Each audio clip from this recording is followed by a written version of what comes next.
كفرت إن عذابي لشديد الله أكبر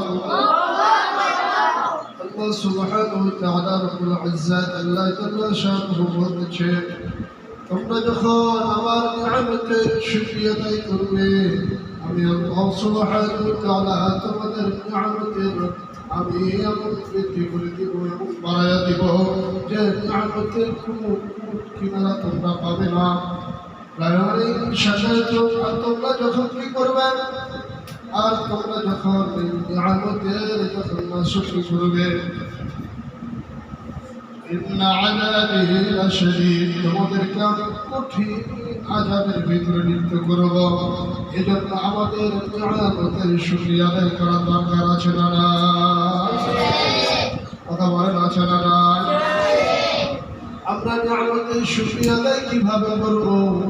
আমরা নিয়ামতের শুকরিয়া আদায় করব আমাদের প্রত্যেক অঙ্গ দিয়ে, প্রত্যেক অঙ্গ দিয়ে, হাত দিয়ে আমরা ভালো কাজ করবো, চোখ দিয়ে আমরা ভালো জিনিস দেখব, আমরা জিহ্বা দিয়ে আমাদের অন্তর চক্ষু দিয়ে ভালো কিছু উদ্ভাবন করব, আমাদের মুখ দিয়ে আমরা ভালো কিছু করার চেষ্টা করব। আমরা যে জিনিসগুলো আল্লাহ সুবহানাহু ওয়া তাআলা আমাদেরকে দিয়েছে এই জিনিসগুলোর হক আদায় করতে হবে কি হবে না? এই জিনিসগুলোর হক আদায় করার জন্য রব্বুল আলামিন রব্বুল কারীম আমাদেরকে যে মহান গ্রন্থ দিয়েছে এই মহান গ্রন্থ যদি আমরা জেগে জেগে কষ্ট মেহনত করে পড়ি আল্লাহর কসম আপনার আমার বৃথা যাবে না। এর প্রতিফলন কে দিবে? এর প্রতিফলন কে দিবে? কথা বলেন কে দিবে? রব্বুল আলামিন বলতেছেন إنا نحن نزلنا الذكر وإنا له لحافظون الله أكبر আমি আল্লাহ সুবহানাহু ওয়া তাআলা কোরআন আমি নিজেই নাযিল করেছি, অবতীর্ণ করেছি, আর এর সংরক্ষণ করার দায়িত্ব আমি আল্লাহ সুবহানাহু ওয়া তাআলা নিয়েছি বলে আলহামদুলিল্লাহ। এই সংরক্ষণ কার দ্বারা হবে? আপনাদের মতো দামি মানুষ আর পৃথিবীতে কেউ নাই। এই জমিনে যতগুলো মানুষ রয়েছে, জীবজন্তু রয়েছে, সব থেকে উত্তম হলেন আপনারা হাদিস শরীফের ভিতরে আল্লাহ নবী সাল্লাল্লাহু আলাইহি ওয়াসাল্লাম বলতেছেন খায়রুকুম মান তাআল্লামাল কুরআন ওয়া আল্লামা। যারা কোরআন শিক্ষা করে এবং শিক্ষা দেয় তারা দুনিয়াতে সর্বোত্তম ব্যক্তি বলে আলহামদুলিল্লাহ। এই নিয়ামতের শুকরিয়া আদায় আমি কিভাবে করব?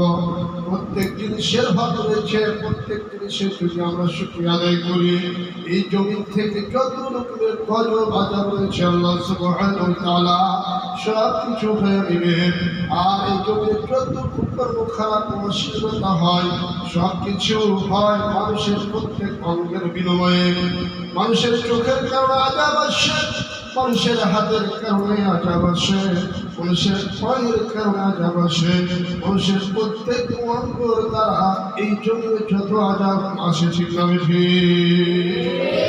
আল্লাহ সুবহানাহু ওয়া তাআলা রব্বুল ইজ্জত বলছেন ظهر الفساد في البر والبحر بما كسبت أيدي الناس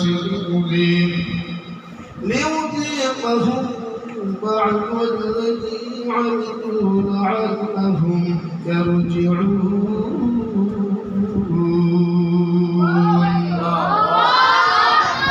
জমিনে যত আযাব গজব এবং বিপর্যয় থেকে যত রকমের পেরেশানি বিপদ দিয়েছে সব হচ্ছে মানুষের তোমাদের হাতের পায়ে প্রত্যেক অঙ্গের কামাই। এই জন্য আমাদের শুকরিয়া আদায় করার জন্য আমাদের বেশি বেশি মেহনত করতে হবে, প্রত্যেক অঙ্গ আমাদের ভালো কাজে ব্যবহার করতে হবে, নতুবা আমাদের আল্লাহ সুবহানাহু ওয়া তাআলার নিকটে জবাবদিহিতা করতে হবে ঠিক না ঠিক? আমরা মেহনত করতে হবে, আমাদের প্রত্যেক অঙ্গ আমরা কোরআনের পিছনে ভালো কাজের পিছনে আমাদেরকে ব্যয় করতে হবে। তাহলে আল্লাহ সুবহানাহু ওয়া তাআলা আমাদেরকে কি করবেন? পুরস্কৃত করবেন। কি করবেন? পুরস্কৃত করবেন। এই জন্য আমরা সব সময় ভালো কাজ করব, ভালো ব্যবহার করবো তো ইনশাআল্লাহ। আল্লাহ সুবহানাহু ওয়া তাআলা বলতেছেন, ওয়া মা খালাকাতুল জিন্না ওয়াল ইনসা ইল্লা লিয়া'বুদুন।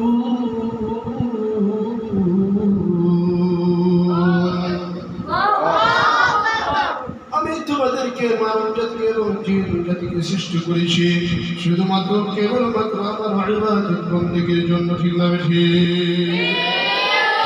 যদি আপনি বিসমিল্লাহ বলে প্রত্যেক কাজের শুরুতে যদি আল্লাহ সুবহানাহু ওয়া তাআলার নাম অনুসরণ করেন, তাহলে প্রত্যেক কাজের শুরুর বিনিময়ে আল্লাহ সুবহানাহু ওয়া তাআলা প্রত্যেক কাজকে উত্তম বলে গণ্য করবেন, ঠিক না ঠিক?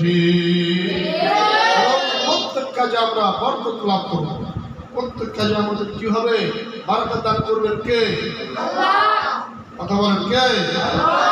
এই জন্য আমাদের যত প্রয়োজন সব কিছু চাইতে হবে কার কাছে? কথা বলেন কার কাছে? আল্লাহ সুবহানাহু ওয়া তাআলা আমাদেরকে সেই তৌফিক দান করুন, সকলে আল্লাহুম্মা আমিন। আমি যে আলোচনাগুলো করলাম, যে কথাগুলো বললাম, কথাগুলা মানা এবং বুঝা সকলকে যোগ্যতা দান করুন, সকলে আল্লাহুম্মা আমিন।